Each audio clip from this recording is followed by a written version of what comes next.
Salam Xudat Bağçılıq səhifəsinin üzvləri, hər birinizi salamlayıram.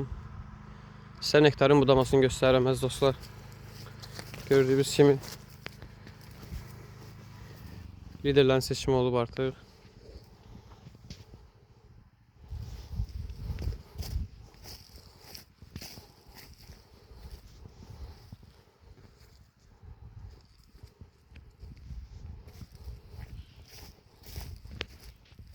Maksimum 4 tane lider üzerinde.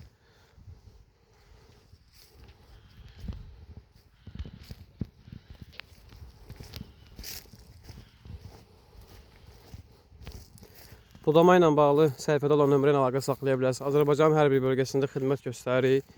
İntensiv və superintensiv bağların budanması və bütün aqro xidmətlər Xudat Bağçılıqda.